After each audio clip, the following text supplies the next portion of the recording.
Hi everyone, welcome into Drums by Liz.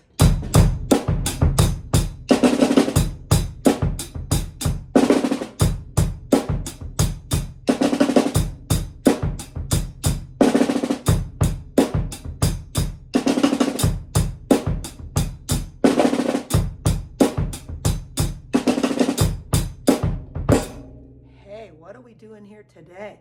We're kind of playing around with little stick tricks, okay? Starting into a little one-handed roll idea, okay? This is something that I really don't work with too much, okay? But I think it's super cool. It's so impressive to watch someone who has this down at lightning speed. I'm like, it's just a genius type of thing, but it's also a little trick to do it, okay? So how I have worked this up to help students kind of get through the process, or at least start the process of learning this, is to use your stick at first. I remember playing a solo when I was a kid. It was a George Benson solo. Was it George Benson or? Yeah, if I have the name right, 3 dances, okay? And in it was this type of, and it was a 3-piece thing or a 3-movement thing. One thing was called fandango. So if anybody kind of remembers that, this is where kind of like that idea of hitting the stick came from. And then we could do accents throughout it. So in addition to what I'm going to show you, you can do stuff like this.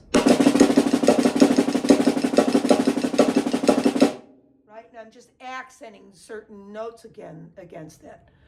1 and 2 and 3 and 4 and 1 and 2 and 3 and 4 and.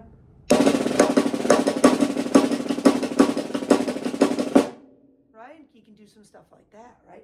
As I was demonstrating though into this process, we're using it as beat 4 and we're just coming down and gonna let it kind of relax.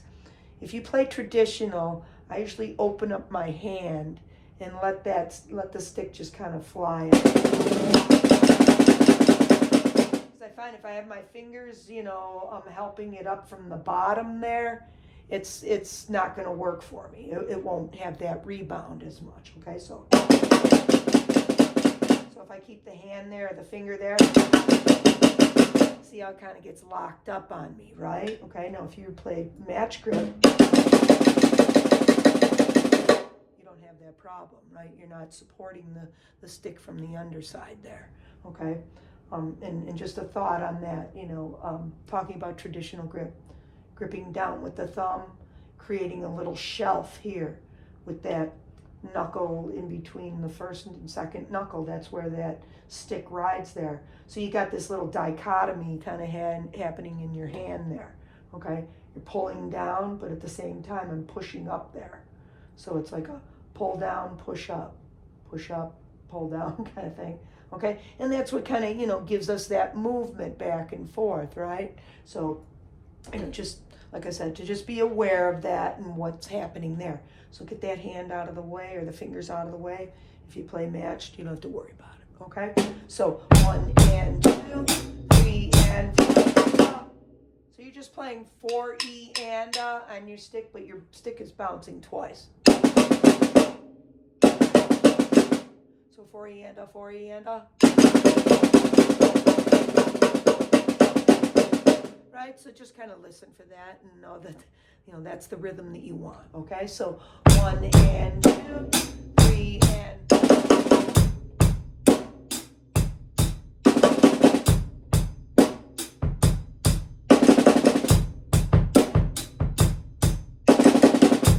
Okay, so we get the feel of that. Back it up a beat. Can you do it for 3 and 4 and, right? So 1 and 2 and.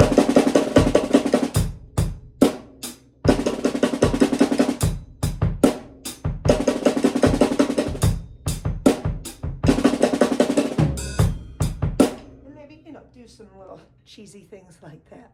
Pull off of that and be like, hey, you know what? Can I throw something else into that whole concept but still maintain that nicely, right? And you can go and practice your one-handed roll, okay? Because that's kind of, right? Same. What I have found to work for me and other students is to take and find the sweet spot on the stick. Sometimes I find even holding the stick in different areas makes a big difference, okay? So these are things you have to I basically want to find that pivot point, right? And you can find the balance point of your sticks, doing stuff like that, right? So that was roughly about right there it's going to be, okay? If I was to leave go, okay? So on these sticks is right here. I want to kind of think, can I hit right there? Hold back a little bit. Now on the fly, you know, it's a little hard to hit, right? You know, you might be within a 1/4 inch or so. You know, but the, you know, again, these are things, you know, to work on and become accurate with, okay? Because ideally we don't want to hear the rim in there, okay? Because we're kind of cheating, right? We're using that rim to propel that, right? So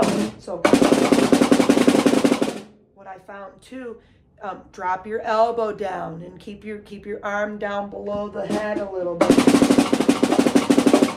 And that usually helps too, okay? And we don't hear as much of the noise. We're up here, it doesn't work as good. Drop yourself down. Just try to stay as relaxed as you can, okay? Practice your left too, of course, you know. Got to work on that left 10 times more than the right. Okay, so hopefully that gives you a nice little start point with everything, okay? And like I said, I by no means have that one-handed roll perfected at all, okay? So, but it's just, you know, to try to get you into that mode, to gradually, little by little, we build it up, right? And then you can use these different concepts, and you know what? They work and they're impressive, and they're stuff that inspires us, right? It's like, okay, yeah, can I pull that off? I mean, think about it back when you were first learning how to roll and how hard that was. What do you mean I got to hit it twice? You know, and stay relaxed. You know, all my students are like, you know, like all, you know, again, tensing up, right? So we have to learn that. Right? And you let it flow. Same thing with this, you know, find, you know, some way, somehow to stay relaxed through that so that you can push it up into the upper tempo areas, okay? And everybody, come on back. Don't be strangers, okay? And I love all the comments, all the subs, all the likes. Thank you so much for supporting my channel. It is all greatly appreciated. Okay, everyone, have a wonderful week ahead. Okay, and I'll look forward to seeing you in 7 days or so. Okay, take care.